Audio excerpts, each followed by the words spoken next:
Welcome to the Private Practice Startup Podcast, where we help mental health professionals grow their dream practices and live a life they love. We chat with successful private practitioners, business coaches, and marketing experts, bringing you tons of practice building tips. We invite you to take advantage of our private practice paperwork and our signature marketing e-course. And we have a gift for you. This is the exact methodology we use to create our six-figure private pay practices and have helped many other therapists do the same. Go to privatepracticestartup.com and on the homepage, click the button to download a free copy of your dream private practice playbook. Now on to today's episode. Hey there, everybody. Welcome back to another episode of the Private Practice Startup Podcast. We hope that you guys are doing well today or this evening or this early morning, depending on when you're listening to this podcast. We're really excited about our guest today, who's a third-time guest on the Private Practice Startup Podcast. And today we're going to be talking about a topic we haven't talked about yet. So I'm really excited about that. And that is working in your zone of genius. So our guest will be sharing a little bit about her story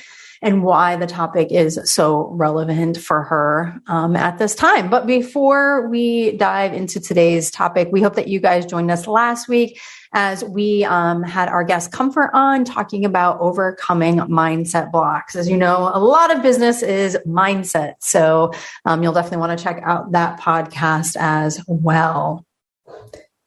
Yeah, so we're excited to have you here. And drum roll, please.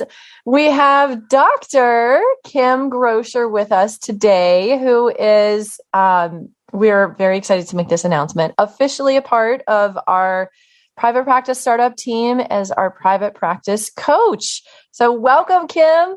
Thank you. Thank you. I'm so excited to be here, and I'm so excited to be part of the team in another capacity.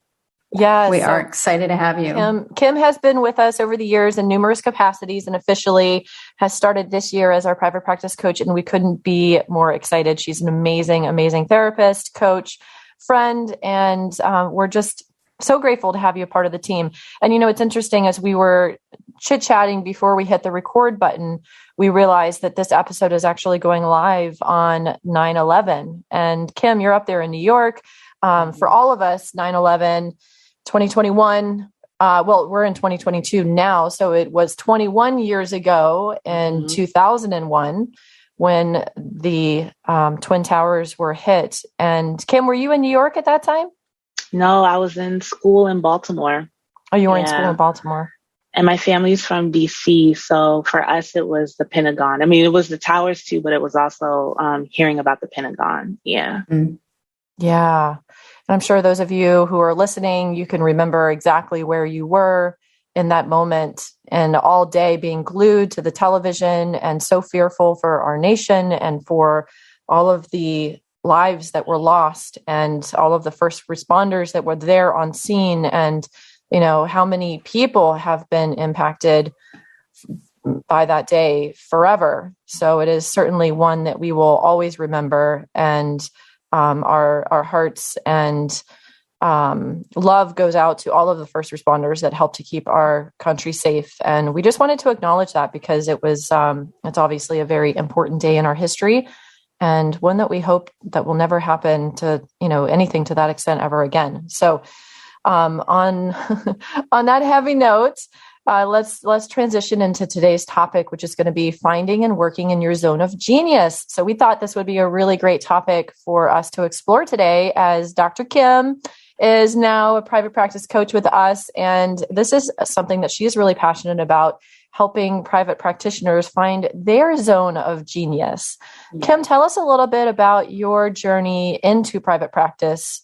Well, wait, before we do that, let's give Kim her proper introduction. Oh, yes. I know she's a third-time guest, and we know her very well, but our audience might not know her that well. So as Kate had mentioned, Dr. Kim Grosher recently finished her doctorate program, dissertation. She's out of the woods with all of that. So that's very, very exciting, and what a great thing to be celebrated. So Dr. Kim Grosher provides psychotherapy to couples and women who are navigating mood, anxiety, and trauma disorders, as well as reproductive mental health. As an executive coach, she loves working with professional women and entrepreneurs to help them align their business and professional goals with their ideal lifestyle while being physically, mentally, and spiritually healthy. She integrates yoga and mindfulness practices into her work with clients.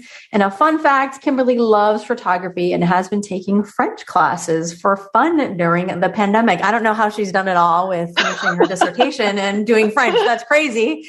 But officially welcome, Dr. Kim. And before we dive in, let's just take a quick moment for our sponsor so we can fully dive into Kim's story and today's topic. Is managing your practice stressing you out? Try Therapy Notes. It makes notes, billing, scheduling, and telehealth a whole lot easier. Check it out, and you will quickly see why Therapy Notes is the highest rated EHR on Trustpilot.com with over 1,500 verified customer reviews and an average customer rating of 4.9 and 5 stars. You'll notice the difference from the first day you sign up for a free trial. They offer live phone support 7 days a week, so when you have questions, you can quickly reach out to someone who can help, and you're never wasting your time looking for answers. If you're coming from another EHR, they make the transition really easy. Therapy Notes will import your client's demographic data free of charge during your trial, so you can get going right away. Use the promo code PPS, as in Private Practice Startup, to get 2 free months to try out Therapy Notes for free with absolutely no strings attached. And remember, telehealth is included with every subscription, absolutely free. Make 2022 the best year yet with Therapy Notes. Officially welcome, Kim. All right. Thank you. Yes, Kate was asking you a question. Kate, I'll let you go ahead and ask that again. Yes, I mean, we've had Kim on the podcast several times, and we know her so well. But I forget sometimes people listening don't know her. So the bio and intro is really important. Kim. So tell us a little bit about how you got into private practice. So it's really interesting. I kind of came into this field knowing that I wanted my own practice or my own business, providing therapy to people. But when I got out of school, I was very nervous, and I just didn't feel ready. And even after I got my independent licensure, or actually right before I got my independent license, I was still very hesitant, but I kind of got pushed into it because I did a postgraduate training program in couples therapy. And part of the training program is that they assign you couples to work with while you're doing the program. And when I graduated from the program, it's like, okay, well, you can take your clients. And my clients wanted to stay with me. So I was like, oh, okay, so I got to put something together real quick now that I'm not under this institute. It's just going to be me. And I quickly talked to people, found the resources, the bare minimum I needed to be legally and ethically able to practice in New York. And I got started. I found an office space that I rented hourly. I started seeing my one couple, and then my colleagues were finding out that I was in private practice, so they started referring people to me. So it grew, and it's interesting in New York. If you have a supervisor, you can practice with your initial license. So I actually started my private practice before I got my LCSW, and a few months after I was in, I got my LCSW, and then just kept it part-time for many years. Was invited to join a group practice at Weill Cornell in their faculty offices. And that was great for a number of years. But after a while, it felt like, why am I not doing this for myself full time? So then I said, thank you. And I left and been working independently in my own practice for the last 3 years. So after years of part-time practice, doing group practice, finally took that step to do it on my own. And it's one of the best decisions I've ever made in my life. And I'm very happy to be here and to be doing this work. I love it. Good stuff. Yeah. And tell folks a little bit about how you incorporate the mindfulness stuff into your work. Oh, absolutely. So I think it's so important. just helping people to be able to be present. You know, a lot of times I think when we think about mindfulness, we think about somebody sitting on a cushion and, you know, their eyes are closed and, you know, like, oh, I'm practicing mindfulness. But it's really just about being here now, being aware of this present moment, and helping my clients to integrate that into their daily life can help with, you know, managing their anxiety, can help with managing their depression, can also help with things like focus, decision making, learning to take a pause or a breath before, you know, going into the next thing. I think so much of our lives we're operating on automatic pilot, right? We're here, but we're not really here. So I think it's something special to be able to help people to be in this moment, be aware of this moment, and take that with them into their life and look at how that manifests in a lot of different ways. For sure. Cool. And especially when coaching and business coaching, working with therapists and other types of business professionals that you've worked with, being able to incorporate that mindfulness and being present and intentional with what that next step and focus is to move the needle forward in your business, that background that you have is really helpful there. Exactly. Yeah. Exactly. And I know we're talking today about finding and working in your zone of genius. So tell us a little bit about how that topic became important to you in terms of your own experience in private practice as a business owner. Okay. So, well, first of all, I had to thank you, Kate, for introducing me to the book. And I can't remember what context it was in that you recommended the book, whether it was a podcast or a meeting we were having at Bayview. But I read the book, The Big Leap, by Gay Hendricks. And in it, one of the concepts he talks about is this idea of working in your zone of genius. And that just resonated with me. I don't know, it was something that I think I had intuitively felt for a number of years was either missing or I needed to lean into more, but I had never really heard somebody put it in that context, or explain it that way. So I just started working on identifying my zone of genius. And it's something that you don't just do in one sitting, right? It's something that's kind of dynamic and you may have insights over time. You may add to it. You may adjust it. So I've been doing that for myself, but I also do that with the therapy and the coaching clients that I work with. Really, I think part of helping people to be in their zone and really do work that's meaningful to them and that aligns with who they are is helping them understand what is in your zone of genius and really starting to be able to lean into that instead of necessarily trying to fix or invest a lot of time, money, effort, energy into what we call the zone of incompetence or even the zone of competence that may not be like who you are, your greatest strengths. Mm-hmm. Kim, did you always know kind of what your zone of genius was, or did you kind of flounder around, or what was that experience like for you? I think I kind of floundered around because initially I was thinking of it like we think of most things like job titles, positions, career, things like that. And it's not that at all, Now, once we understand what our zone of genius is, we can definitely move into like a position, or we can use it to inform our career and choices we make and things like that. But it's really much more, I think, more so about like these qualities or these essences, right? And so it's interesting. I've gotten in touch with them and I'm not always sure what they look like or how they're going to play out. But did I answer the question? You did. And it brings me to another question. I'm wondering, what are the signs that let you know when you're in that zone of genius?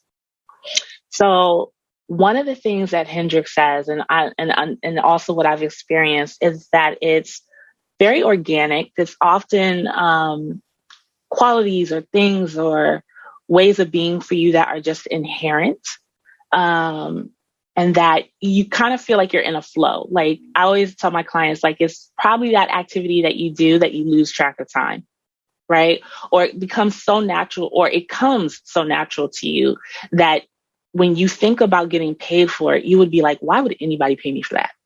That's just, that's just what I do. Like, I don't know. Like, and you don't realize that, no, this isn't something that comes naturally or feels like in flow for everybody. Right. And it also helps take you to like the next level of growth. One of the things I think is interesting that I want to point out is it's not always about your passion. Like, we can be passionate about things that aren't necessarily in our zone of genius, and that is fine, but when you're identifying your zone of genius, it's important to look at those things. Again, maybe you're not necessarily passionate about it, right? Maybe it's not the first thing that you would think about doing. But again, it's something that comes natural to you. It's inherent. And that when you're doing it, you lose track of time. You're in the flow, okay. So let's do this. Before we jump into the questions, Kim, let's just take a quick moment to thank our sponsor. If you're a business owner, the last thing you want to spend your time on is handling payroll, employee benefits, time off requests, and everything else that comes along with managing a team. Let Gusto take these tasks off your plate. Gusto offers all-in-one payroll and HR for growing businesses. From full-service payroll and benefits to team management tools and more, Gusto makes it easy for you to support your hardworking team all in one intuitive platform. Gusto is loved by both businesses and employees. For businesses, having everything in one place is a game changer. With Gusto, most customers are able to run payroll in 10 minutes or less. And Gusto helps with the hard stuff too, like filing payroll taxes, compliance, new state tax registration, and more. Employees love that Gusto's interface is modern, fresh, and extremely intuitive and organized. Whether your team is in person, remote, or a combination, with Gusto, keeping your team on track is easy. Join the more than 200,000 new and growing businesses that are using Gusto to build a great workplace for their employees. Right now, Gusto is offering our listeners 3 months for free at gusto.com/PPS, as in the private practice startup. Get easy payroll, benefits, HR, and a happier team. Go to gusto.com/PPS today. So you had some zone of genius questions for us. Go ahead. Yeah. What are they? So there are some questions that can be really helpful in helping you start to think about or identify your zone of genius. And some of those questions are like, what work do you do that doesn't seem like work? In your work, what produces the highest ratio of abundance and satisfaction to the amount of time spent? And what are your unique abilities? Right? So those are just a few questions that can get you started according to Hendricks. And again, when I work with my clients, I'm asking them, observe what you do that almost feels effortless to you, right? That there isn't, not that it doesn't take energy, but again, it just feels like a state of being. So I'll give an example. I know for me, I think very strategically. So I'm constantly thinking about ways to do things, designing things.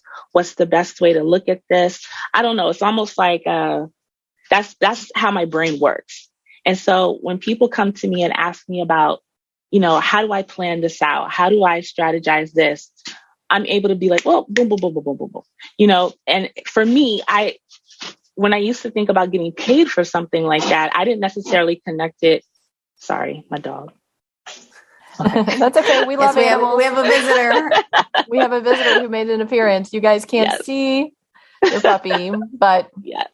Yeah. So cute. So cute. Thank you. No, so I didn't necessarily connect it to like the work I do with therapy or even like designing curriculum or teaching or things like that. But it just is something that comes really natural to me. I actually enjoy doing it.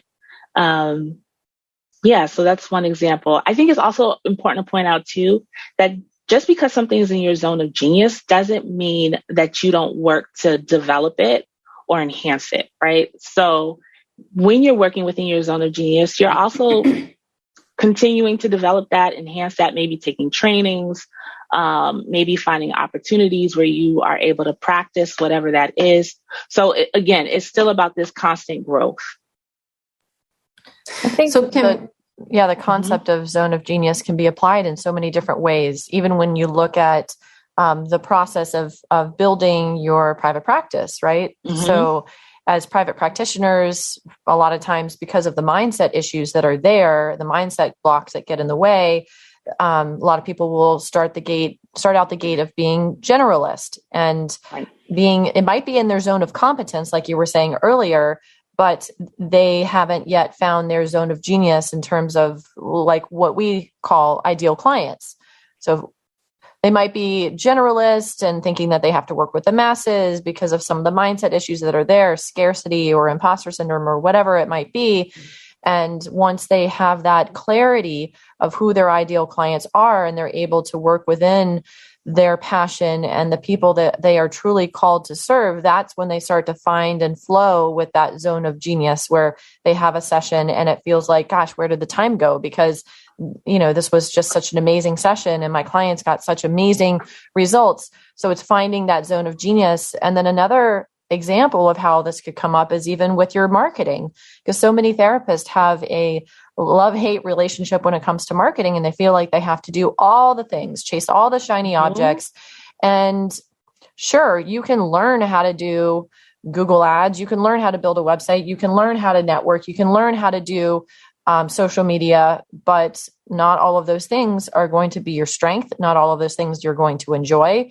And so learning how to really figure out what is in your natural strengths and talents, and then funnel that down and find your zone of genius within the marketing strategies that doesn't even feel like marketing. It feels like enjoyable and can be even fun. So I love how this concept can be applied in so many different aspects. I remember reading this book many, many years ago, and it really was very thought-provoking. And I think I was reading it, Katie, around the time that you and I went to Asheville, and we had that pop-up networking event with John Clark and Allison Freer and Laura Long.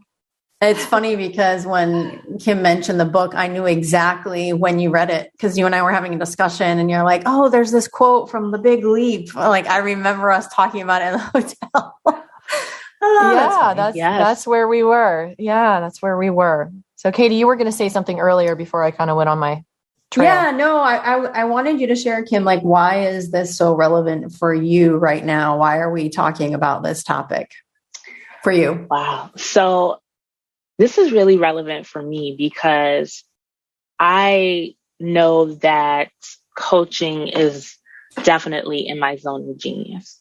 And it's something that I have been leaning into more over the last 4 or 5 years. And again, it just feels so aligned. I think about like a session I had with a coaching client last week. She's an attorney.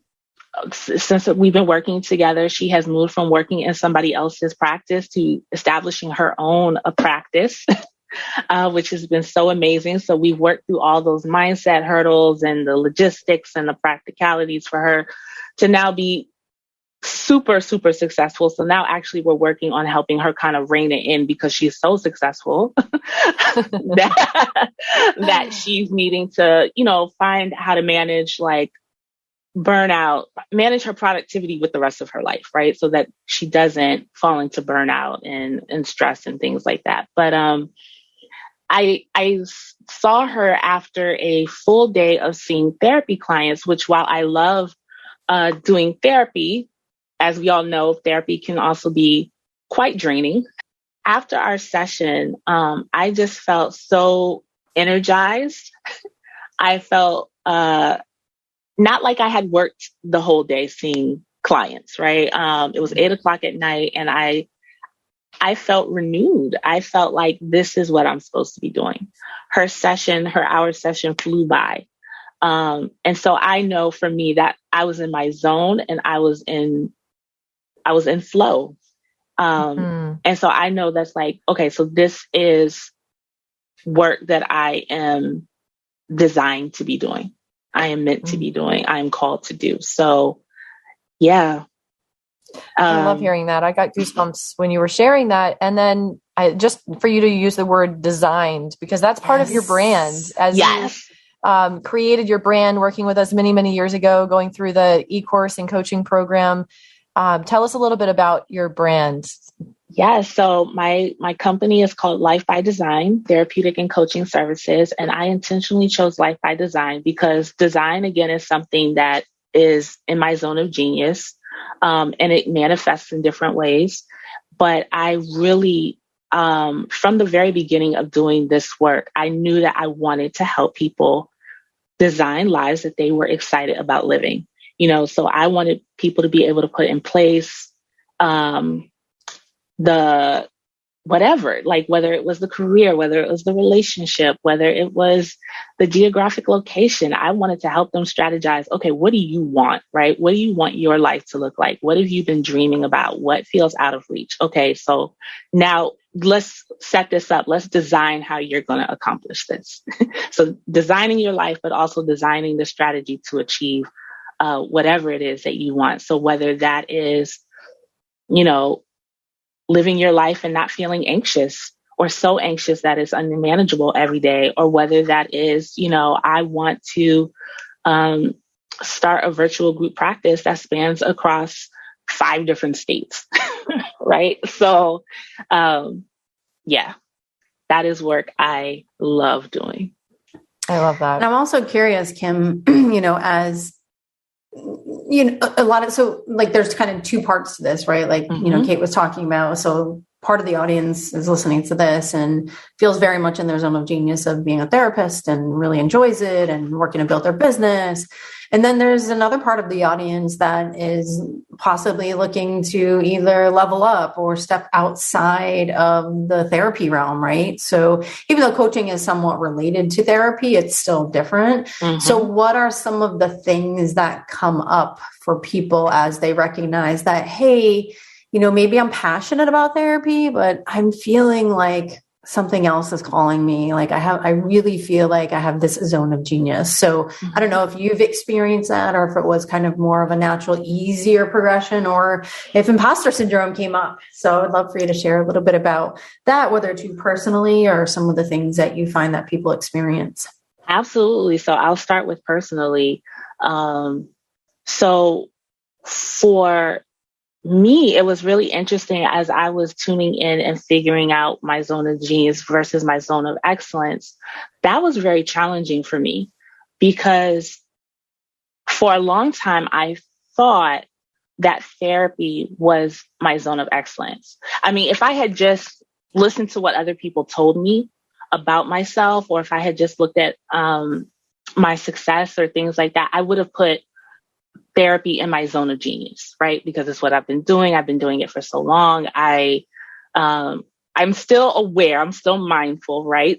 But it's not something that takes a ton of effort the way it did maybe when I first started.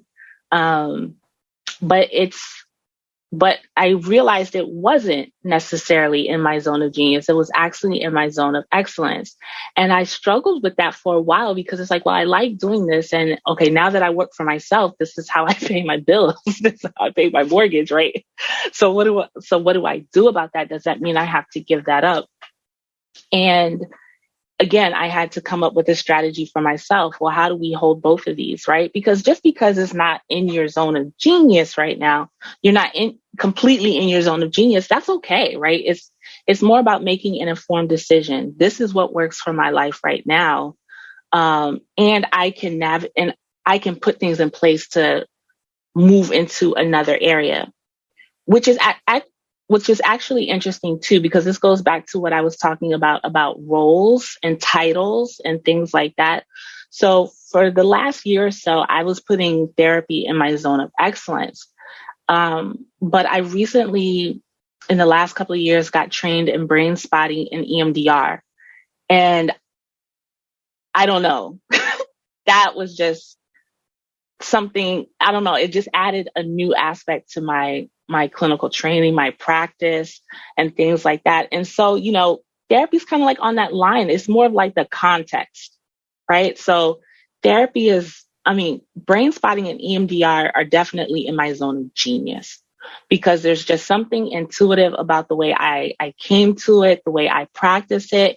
And I'm still getting consultation. I'm pursuing certification. So again, these are not things that you're just, oh, I'm just the best at this, or I'm just great and I don't need to do anything else with it, to get better at it. But, I think when I'm doing therapy and I'm using brain spotting and EMDR, I am in my zone of genius. When I'm using maybe some of the other modalities that I've been trained in, that might be my zone of excellence. Another example is like teaching. I know that I'm a born teacher. I've been teaching since I was a kid, playing with my sisters and my cousins. I always wanted to be the teacher. I love teaching. I love thinking of ways to help people understand different concepts or different ideas to make it relevant to them. But I also know that, like, for example, it depends on the context. And if I'm leading something that I've designed, I've created like a workshop or a group or some type of seminar, that's more in my zone of genius, whereas teaching in a classroom is more of in my zone of excellence. I can do it. I've been trained to do it. I think I do a pretty good job. I mean, depends on who you talk to, right? But but it's definitely teaching in the classroom is in my zone of excellence. It is not my zone of genius. So again, taking apart the title and thinking about the context, thinking about the different aspects of it. And so for my colleagues that are thinking about leaning into their zone of genius, I say do it. Keep tracking, figuring out when you notice that you are, again, doing something that you lose track of time. You're starting to feel in the flow. If somebody told you that this was like a gift or something about you that you could maximize and you could get paid for, you could monetize, you'd probably look at them like you're crazy, because you'd be like, why? Like that just feels like it's natural to me. Again, whether or not you're passionate about it, you don't have to focus on that.